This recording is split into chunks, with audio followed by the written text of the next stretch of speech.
عید کے دن وہ لوگ صبح سویرے نکلنے سے پہلے کھانا پکا کر اپنے معبودوں کے سامنے رکھ دیتے، پھر شہر سے باہر ایک میدان میں جمع ہوتے، وہاں کھیلتے کودتے، خوشیاں مناتے، ناچ سے چلتے پھرتے اور کھانا کھاتے، شام کو گھروں کی طرف آتے، صبح بتوں کے باہر جو کھانا رکھتے تھے اسے اٹھاتے اور تبرک سمجھ کر کھا جاتے۔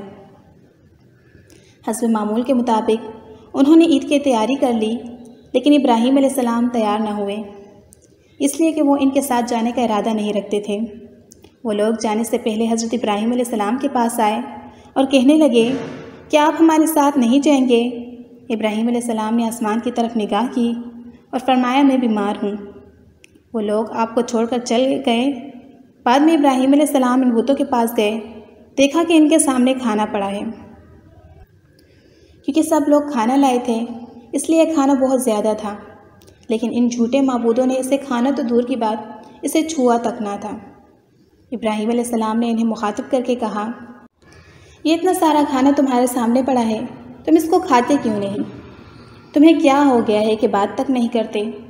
پھر پوری قوت سے دائیں ہاتھ سے کلہاڑا مار کر ان کے ٹکڑے ٹکڑے کر دیے، لیکن بڑے بت کو چھوڑ دیا تاکہ سب اسی کی طرف رجوع کرے۔ تمام چھوٹے بتوں کو توڑ کر کلہاڑا اس بڑے بت کے کندھے پر رکھ دیا۔ مشرکین میلے سے لوٹے تو دیکھا کہ ان کے سارے معبود اوندھے منہ ٹوٹے پھوٹے پڑے ہوئے ہیں۔ ان کے تمام معبودوں کو توڑ دیا گیا تھا۔ وہ حیران رہ گئے کہ یہ کیسے ہو گیا، کس نے کیا؟ کہنے لگے یہ کام کس ظالم کا ہے، اس نے ہمارے معبودوں کی توہین کی ہے۔ اس وقت جن لوگوں نے ابراہیم علیہ السلام کا وہ کلام سنا تھا انہیں ان کا خیال آ گیا۔ کہنے لگے وہ نوجوان جس کا نام ابراہیم ہے، اسے ہم نے اپنے بتوں کی مذمت کرتے سنا ہے۔ اللہ کی قدرت تھی کہ ابراہیم علیہ السلام کا جو مقصد تھا وہ خود بخود پورا ہو رہا تھا۔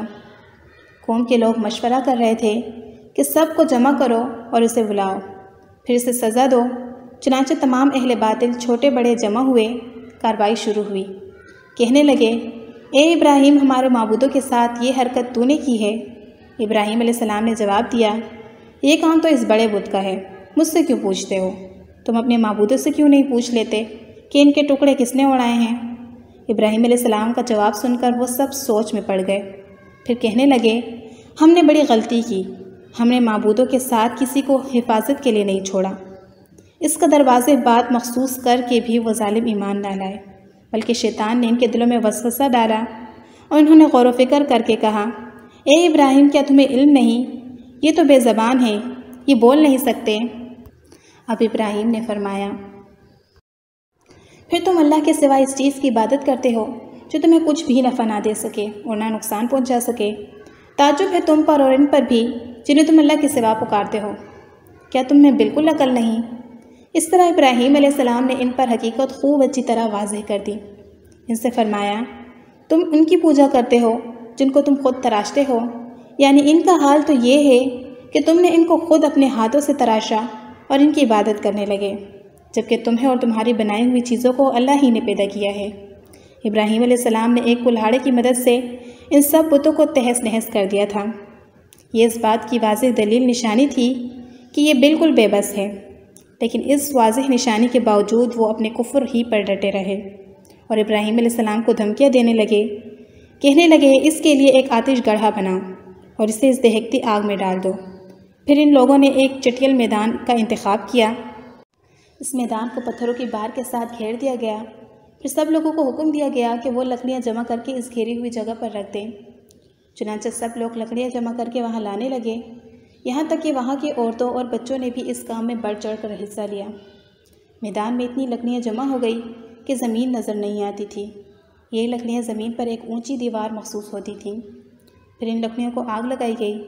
جب آگ کے شعلے آسمان سے باتیں کرنے لگے تو انہوں نے ابراہیم علیہ السلام کو آگ میں ڈالنے کے لیے ایک جھولا تیار کیا۔ اس میں ابراہیم علیہ السلام کو رکھا گیا۔ اس وقت ابراہیم علیہ السلام نے دعا پڑھی، حسبنا اللہ و نعم الوکیل، جس کا ترجمہ ہے ہمیں اللہ کافی ہے اور وہ بہترین کارساز ہے۔ تو رسول اللہ صلی اللہ علیہ وآلہ وسلم نے فرمایا کہ یہ دعا ابراہیم علیہ السلام نے اس وقت پڑھی جب انہیں آگ میں پھینکا جانے لگا۔ بعض روایات میں یہ بھی ہے کہ جب حضرت ابراہیم علیہ السلام کو آگ میں ڈالا جانے لگا تو جبریل علیہ السلام آئے اور کہا، اے ابراہیم، کوئی حاجت ہے تو میں حاضر ہوں۔ ابراہیم علیہ السلام نے فرمایا، اگر تم اپنی مرضی سے آئے ہو تو مجھے تمہاری کوئی ضرورت نہیں۔ ایک دوسری روایت میں ہے کہ بارش کے فرشتے نے حاضر ہو کر کہا تھا، اے ابراہیم مجھے حکم دیجیے، میں بارش برسا کر اس آگ کو بجھا دوں، لیکن ایسی تمام روایات ضعیف ہیں۔ یوں بھی اللہ کا حکم ان سے پہلے کام کرنے والا تھا۔ اللہ تعالیٰ قرآن مجید میں ارشاد فرماتے ہیں، ہم نے کہا اے آگ ابراہیم علیہ السلام پر ٹھنڈی ہو جا اور سلامتی والی ہو جا۔ گویا انہوں نے ابراہیم علیہ السلام کو نقصان پہنچانا چاہا، لیکن ہم نے انہیں ہی نقصان پانے والا کر دیا۔ چنانچہ جب ابراہیم علیہ السلام کو آگ میں ڈالا گیا تو وہ ٹھنڈی ہو گئی۔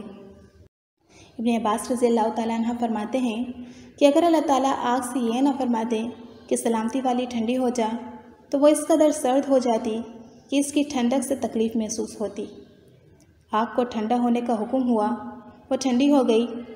اس نے نہ ابراہیم علیہ السلام کے کپڑے جلائے، نہ جسم کے کسی حصے کو نقصان پہنچایا، صرف وہ رسیاں جلائی جن سے آپ کو باندھا گیا تھا۔ لوگ آگ کے گرد اس انتظار میں کھڑے تھے کہ جو ہی ان کو آگ میں پھینکا جائے گا وہ جل کر راکھ ہو جائیں گے، لیکن وہ یہ دیکھ کر حیران رہ گئے کہ ابراہیم علیہ السلام بڑے ناز سے آگ کے درمیان بیٹھے ہوئے ہیں۔ بعض روایت میں ہے کہ ابراہیم علیہ السلام فرمایا کرتے تھے، مجھے ان دنوں جو راحت اور سکون محسوس تھا ویسا آگ سے نکلنے کے بعد نہیں ہوا۔ لوگ اس معجزے کو دیکھ کر حیرت زدہ تھے۔ پھر ابراہیم علیہ السلام آگ سے نکلے۔ اتنا بڑا معجزہ دیکھنے کے باوجود لوط علیہ السلام کے سوا کوئی شخص پورے بابل شہر سے ان پر ایمان نہ لایا۔ ابراہیم علیہ السلام ان کا یہ رویہ دیکھ کر نا امید ہو گئے کہ اس سے بڑھ کر یہ کون سا معجزہ دیکھنا چاہتے ہیں۔ ان کے بتوں کو توڑ دیا گیا، اپنی آنکھوں سے اللہ کی نشانی انہوں نے دیکھی، پھر بھی یہ لوگ ایمان نہ لائے۔ چنانچہ آپ نے وہاں سے ہجرت کا ارادہ فرما لیا۔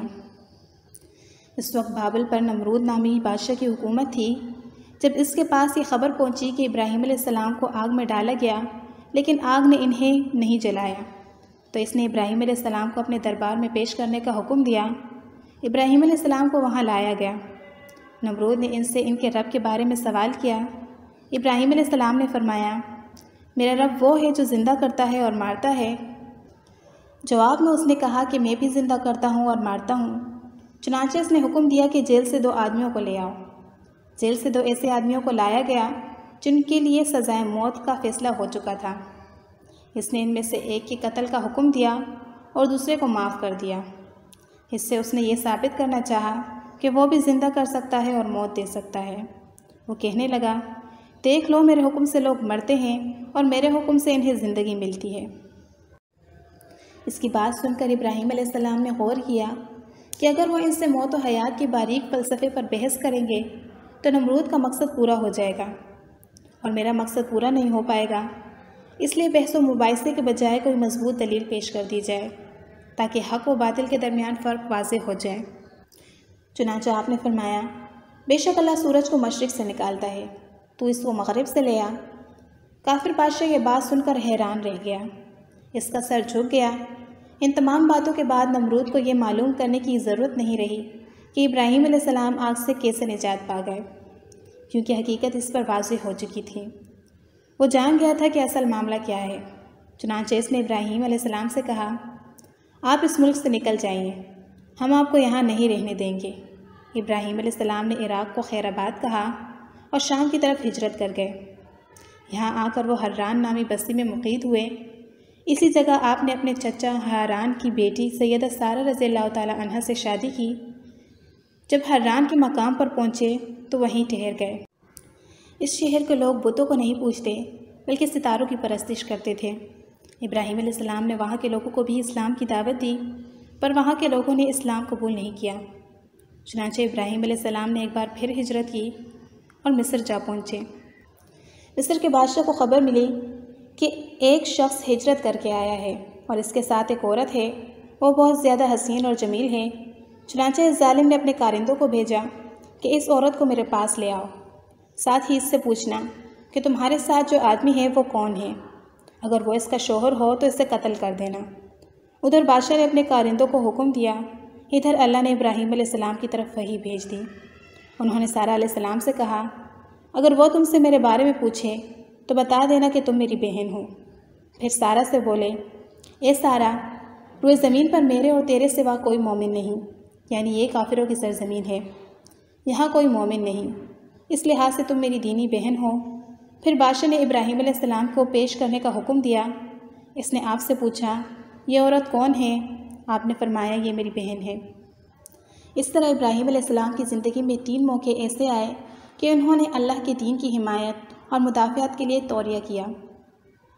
دوستو، توریہ کا مطلب یہ ہے کہ واقعہ کچھ اور ہو، لیکن کوئی شخص کسی خاص مصلحت کی وجہ سے اسے 2 معنی والے الفاظ کے ساتھ اس انداز میں بیان کرے کہ سننے والا اس واقعے کو نہ سمجھ سکے، بلکہ اس کا ذہن خلاف واقع چیز کی طرف منتقل ہو جائے۔ شریعت نے بعض مخصوص حالات میں اس کی اجازت دی ہے۔ وہ 3 مواقع جہاں ابراہیم علیہ السلام نے توریہ فرمایا، ان کی وضاحت کچھ اس طرح ہے۔ ایک یہ کہ آپ نے میلے پر نہ جانے کی غرض سے ان لوگوں سے کہا تھا کہ میں بیمار ہوں۔ دوسرے موقع پر فرمایا تھا، یہ کام اس بڑے سردار بت کا ہے۔ تیسرے موقع پر سارہ علیہ السلام کو دینی بہن قرار دیا۔ اس ظالم بادشاہ نے سارہ علیہ السلام کو اپنی تحویل میں لے لیا۔ جب سارہ علیہ السلام کو معلوم ہوا کہ وہ ایک بدکار شخص ہے تو انہوں نے اللہ تعالیٰ سے دعا کی، اے اللہ، تجھے معلوم ہے میں تجھ پر اور تیرے نبی پر ایمان لائی ہوں اور اپنے جسم کو اپنے شوہر کے سوا ہر ایک سے محفوظ رکھا ہے، لہٰذا آپ اس کافر کو مجھ پر مسلط نہ کیجیے گا۔ چنانچہ اس کافر نے جب سیدہ سارہ کو پکڑنے کے لیے ہاتھ بڑھایا تو اس کا ہاتھ شل ہو گیا اور اپنی جگہ پر جم گیا۔ وہ چیخ و پکار کرنے لگا۔ اس میں اتنی طاقت نہ رہی کہ اپنے ہاتھ کو حرکت دے سکے۔ اس کی آواز سن کر اس کے محافظ بھاگے ہوئے آئے۔ انہوں نے اس کے ہاتھ کو چھڑانا چاہا لیکن چھڑا نہ سکے۔ اس کی یہ حالت دیکھ کر سیدہ سارہ رضی اللہ تعالی عنہا خوفزدہ ہو گئی۔ انہوں نے سوچا کہ اگر یہ مر گیا تو لوگ کہیں گے کہ اسے میں نے قتل کیا ہے۔ چنانچہ انہوں نے اللہ سے دعا کی کہ اسے چھوڑ دیا جائے۔ اللہ تعالیٰ نے آپ کی دعا قبول کر لی، اس کا ہاتھ ٹھیک ہو گیا، لیکن وہ ظالم پھر بھی نہ ڈرا۔ اس نے ایک بار پھر آپ کی طرف ہاتھ بڑھایا، اس کا ہاتھ پھر شل ہو گیا۔ سیدہ سارہ نے پھر دعا کی، وہ دوبارہ ٹھیک ہو گیا۔ وہ پھر بھی باز نہ آیا۔ تیسری بار پھر اس نے ان کی طرف ہاتھ بڑھایا، اس بار بھی اس کا ہاتھ شل ہو گیا۔ اب وہ سیدہ سارہ علیہ السلام سے کہنے لگا کہ اب کی بار اگر تو مجھے اس مصیبت سے نجات دلائے گی تو میں تجھے چھوڑ دوں گا اور کبھی تیرے آڑے نہیں آؤں گا۔ چنانچہ سیدہ سارہ نے اللہ تعالیٰ سے دعا کی، وہ ٹھیک ہو گیا۔ تب اس نے اپنے کارندوں کو آواز دی اور ان سے بولا کہ تم میرے پاس کسی انسان کو نہیں بلکہ سرکش جن کو لائے ہو۔ پھر اس نے انہیں رہا کیا اور عزت و اکرام سے رخصت کیا اور ان کی خدمت کے لیے اپنی بیٹی ہاجرہ کو ساتھ کر دیا۔ سارہ علیہ السلام واپس لوٹی تو دیکھا کہ ابراہیم علیہ السلام نماز پڑھ رہے ہیں۔ نماز کے بعد انہوں نے پوچھا، سارہ، اس نے تمہارے ساتھ کیا سلوک کیا؟ سیدہ سارہ علیہ السلام نے سارا واقعہ اسے سنا دیا۔ سن کر آپ نے فرمایا، الحمدللہ۔ پھر بولے، اب ہم یہاں نہیں رہیں گے بلکہ واپس جائیں گے۔ چنانچہ آپ ایک بار پھر فلسطین میں آ گئے۔ اس وقت حضرت سارہ کی کوئی اولاد نہیں ہوئی تھی۔ حضرت سارہ نے خود حضرت ہاجرہ کا نکاح حضرت ابراہیم علیہ السلام کے ساتھ کروا دیا۔ بڑھاپے میں حضرت ہاجرہ کے بدن سے حضرت اسماعیل علیہ السلام پیدا ہوئے۔ اللہ تعالیٰ کے حکم سے حضرت ابراہیم علیہ السلام نے اپنی بیوی حضرت ہاجرہ اور بیٹے حضرت اسماعیل علیہ السلام کو مکہ مکرمہ کے چٹیل میدان میں بیت اللہ کے قریب چھوڑ دیا۔ یہ جگہ اس وقت بالکل ویران اور بے آباد تھی، نہ کوئی انسان تھا، نہ پانی اور نہ ہی کوئی نباتات کے آثار تھے، بس پہاڑوں کے درمیان یہ بے آب و گیا میدان تھا۔ یہی وہ جگہ تھی جہاں ابراہیم علیہ السلام اپنی زوجہ اور لخت جگر کو چھوڑ کر واپس پلٹے۔ سیدہ ہاجرہ کو بہت حیرت ہوئی۔ انہیں یہ امید نہیں تھی کہ ان کے شوہر انہیں ایک بے آباد جگہ تنہا چھوڑ کر چل دیں گے۔ چنانچہ انہوں نے ابراہیم علیہ السلام کو آواز دی، لیکن انہوں نے مڑ کر بھی نہ دیکھا۔ اب وہ ان کے پیچھے آئیں اور قریب پہنچ کر بولی، اے ابراہیم، ہمیں کہاں چھوڑے جا رہے ہو؟ یہاں نہ پانی، نہ خوراک، نہ کوئی انسان ہے۔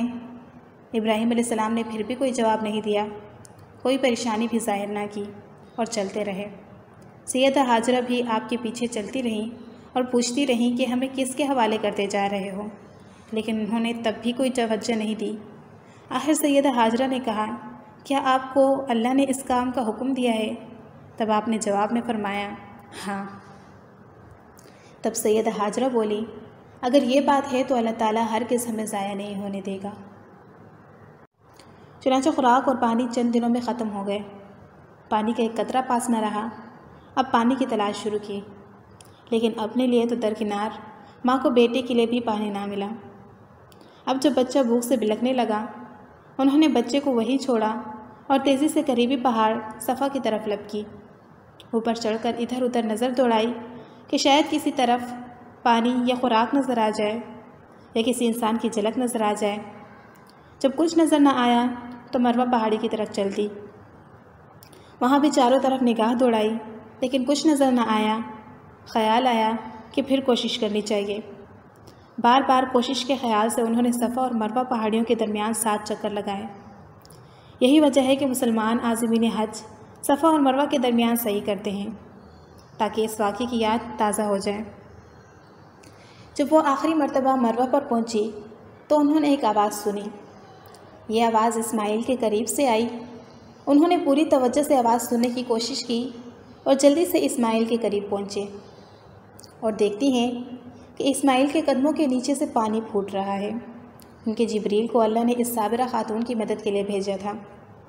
انہوں نے زمزم والی جگہ پر اپنا پر مارا تو اسماعیل کے قدموں کے پاس سے ایک عظیم چشمہ رحمت نمودار ہوا۔ یہی آب زمزم کا آغاز تھا۔ سید ہاجرہ کی خوشی کی انتہا نہ رہی جب انہوں نے دیکھا کہ پانی پھوٹ پھوٹ کر چاروں طرف بہہ رہا ہے۔ زمین ہموار تھی، اس لیے انہوں نے زمین کو کھودنا شروع کیا تاکہ پانی ادھر ادھر نہ بہہ جائے۔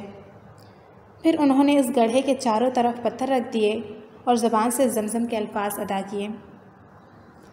دوستو، زمزم کا مطلب ہے رک جا۔ نبی اکرم صلی اللہ علیہ وآلہ وسلم کا فرمان ہے کہ اللہ اسماعیل کی والدہ پر رحم فرمائے، اگر وہ جلد بازی سے کام نہ لیتی تو زمزم ایک بہنے والا چشمہ ہوتا، لیکن انہوں نے اس کے گرد بند باندھ لیا۔ انہیں دراصل پانی کی شدید ضرورت تھی، اس لیے انہوں نے پانی کو اپنے ساتھ جمع کر دیا تاکہ بہہ کر ضائع نہ ہو جائے۔ انہوں نے اسماعیل کو پانی پلایا اور خود بھی پیا، اور یہ اللہ تعالیٰ کی طرف سے ان کی مہمان نوازی تھی۔ مجھے امید ہے کہ آج کی اس ویڈیو سے آپ کو بہت کچھ جاننے کو ملا ہوگا اور یہ ویڈیو آپ کو پسند آئی ہوگی۔ اگر یہ ویڈیو آپ کو اچھی لگی تو اسے لائک کیجیے اور مزید اس طرح کی انفارمیٹیو ویڈیوز کے لیے اس چینل کو ضرور سبسکرائب کریں۔ اب ملوں گی آپ سے نئی انٹرسٹنگ ویڈیو میں، تب تک کے لیے اپنا بہت سا خیال رکھیے گا۔ Thanks for watching this video.